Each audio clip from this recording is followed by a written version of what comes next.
नमस्कार, मैं हूं विनोद कुमार।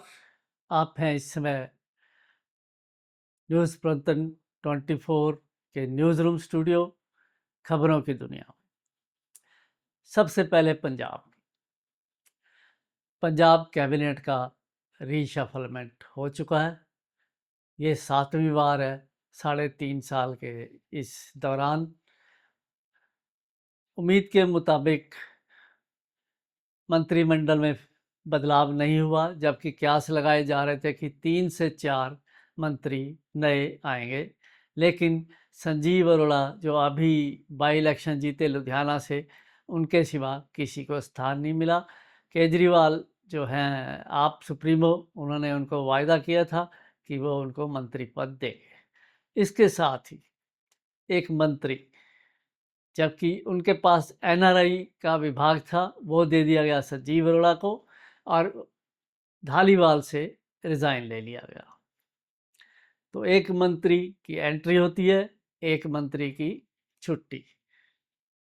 7वीं बार ये रीशफलमेंट में 8 मंत्रियों के पद छीने जा चुके हैं, यानी कि मंत्री पद से उनको निकाला जा चुका है, हटाया जा चुका है। अब राज्यसभा की सीट की चर्चा करें तो राज्यसभा की सीट अब खाली है। संजीव अरोड़ा ने शपथ लेने से पहले पंजाब मंत्री की रिज़ाइन किया उधर राज्यसभा से। अरविंद केजरीवाल लुधियाना इलेक्शन के बाद कह चुके हैं कि वो राज्यसभा में नहीं जाएंगे।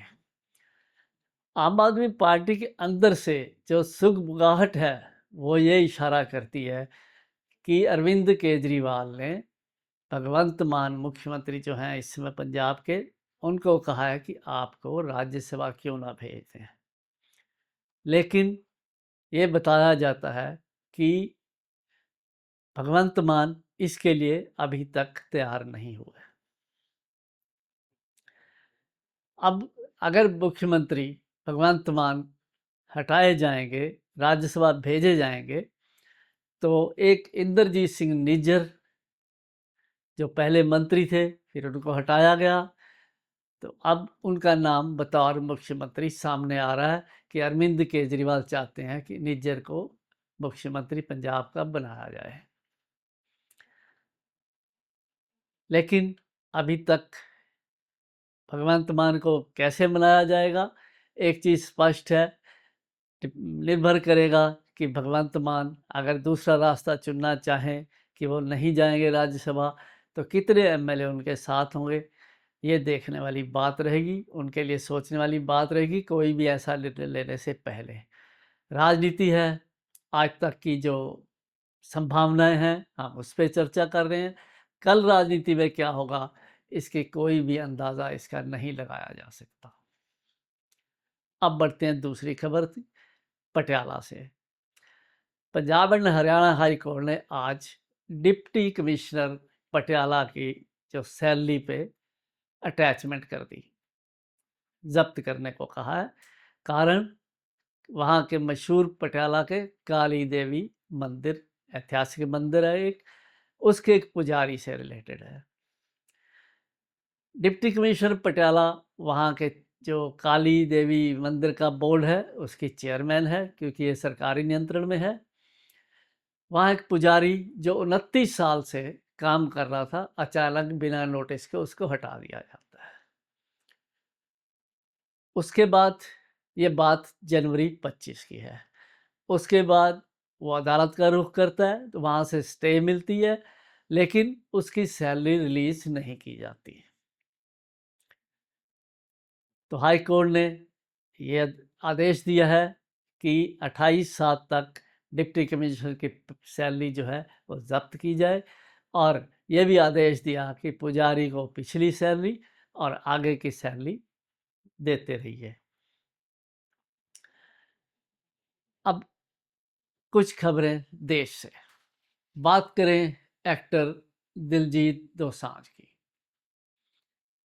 पहले से ही पंजाब 95 की कंट्रोवर्सी में अटके हुए, उनकी अगली फिल्म जो अभी आई है सरदार 3 एक हॉरर कॉमेडी है, उसको इंडिया में रिलीज़ नहीं करने दिया गया।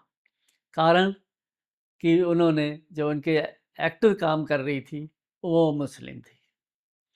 पहलगाम के चलते ये मसला उठा और इंडिया में रिलीज़ नहीं हो पाई, लेकिन विदेश में इसकी जो रिलीज़ की गई परसों, यानी 2/7/25 18 करोड़ से ऊपर की वो कमाई कर चुकी थी। दिलजीत दोसांझ इस बात की सफाई भी दे चुके हैं कि इस फिल्म की शूटिंग फरवरी में ख़त्म हो चुकी थी।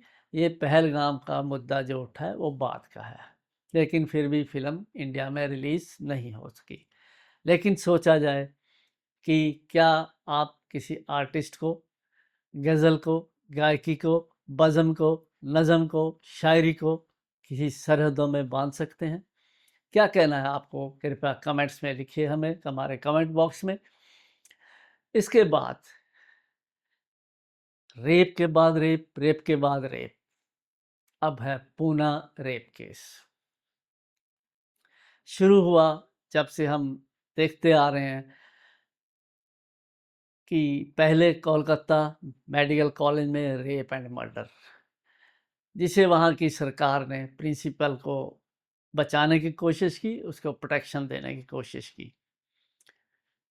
उसके बाद उड़ीसा के एक बीच के ऊपर एक लड़की के साथ, जो बॉयफ्रेंड के साथ बीच पे गई थी,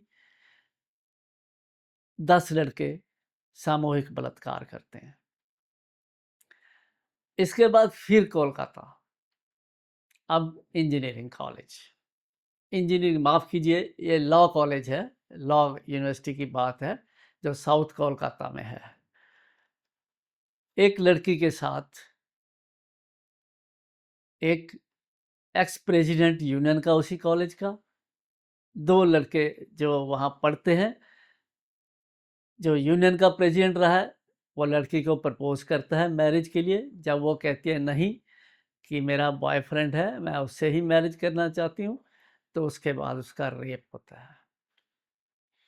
और अब जो सामने आया है पूना रेप केस, 2/7/25 माफ़ कीजिए, इस घटना को अंजाम दिया गया जब एक delivery boy, courier delivery boy ने एक दरवाज़ा खटखटाया, तो एक लड़की ने दरवाज़ा खोला। वैसे वो अपने सगे भाई के साथ रहती है वहाँ पे, लेकिन सगा भाई गांव में छुट्टियों के लिए 4-5 दिन के लिए गया हुआ था। तो उसको कहता है बैंक से आपका एक पार्सल है, तो कुछ साइन लेने आपके। और डिलीवरी बॉय कहता है कि मेरे पास पेन नहीं है, कृपया पेन दे दीजिए। जैसे ही वो लड़की मुड़ती है पेन लाने के लिए, डिलीवरी बॉय अंदर चला जाता है और अंदर से दरवाज़ा बंद कर लेता है और उसके साथ रेप करता है। लेकिन लड़की को कुछ नहीं पता इसके बारे में, क्योंकि या तो उसके ऊपर स्प्रे का यूज़ किया गया, ये बात सुबह 7:30-8 की है, या स्प्रे किया गया, या कोई नशीली ऐसी दवाई दी गई जिससे वो बेहोश हो गई, और रात को 8 से 8:30 के बीच वो उसको होश आता है। तो वो फिर अपने जो परिवार को बताती है। उसे कुछ याद नहीं ऐसा कि क्या हुआ है, लेकिन कुछ उसकी कंडीशन कि उसको होश बड़ी मुश्किल से आ रहा था, नींद की हालत में, बेहोशी की हालत में। वो अपने परिवार को फ़ोन करती है और बताती है सारी बात, और परिवार पुलिस को रिपोर्ट करता है। उसके बाद पुलिस आती है, तो फॉरेंसिक वालों को बुलाया जाता है और मेडिकल होता है। लेकिन कुछ सीसीटीवी फुटेज के हिसाब से कहा यह जाता है कि पुलिस जो है किसी भी समय कल्प्रिट को अरेस्ट कर सकती है। लेकिन सवाल ये है, रेप पर रेप, रेप पर रेप, रेप पर रेप, हर 15-16 मिनट इस विश्व गुरु देश में एक रेप होता है। तो सिलसिला कब थमेगा? नहीं। अब खबरें कुछ विदेश से। भारत के ऊपर यूएस प्रेसिडेंट ट्रंप का जो टैरिफ टेरर है वो अभी तक भी मंडरा रहा है। इस बार एक बिल पास हुआ है यूएस पार्लियामेंट में कि अगर भारत ने रशिया से तेल परचेज करना बंद नहीं किया तो जो भी भारत एक्सपोर्ट करता है रशिया को उसके ऊपर 500% टैरिफ लगेगा। यानी कि जो इंडिया का सामान है यूएसए में बहुत महंगा हो जाएगा, महंगा हो जाएगा तो वो बिकेगा नहीं। इसी बिल में ही नाम है चाइना का भी, क्योंकि रशिया से सबसे ज़्यादा तेल परचेज करने वाले चाइना और इंडिया है। उधर यूएसए प्रेसिडेंट ने एक विज्ञप्ति जारी करते हुए अपने सिटीजन्स को भारत में यात्रा ना करने की सलाह दी है। खास करके महिलाओं को कहा गया कि वो अकेले में भारत में यात्रा ना करें। ये ऐसा इसलिए किया गया है कि वहाँ बढ़ते रेप केसेस को देख के। ईरान ने एक फतवा जारी किया है और डिक्लेयर किया है कि राष्ट्रपति ट्रंप अल्लाह के दुश्मन हैं, एनिमी ऑफ गॉड। और फतवा जारी करते हुए कहा गया है कि ट्रंप को चिलिंग पनिशमेंट देनी चाहिए। इसके साथ ही आज ये खबरों का सिलसिला यहीं ख़त्म करते हैं। मिलेंगे अगले बुलेटिन में। तो कैसे लगा आपको ये हमारा प्रोग्राम, ज़रूर बताइए हमें कमेंट्स बॉक्स के थ्रू। नमस्कार।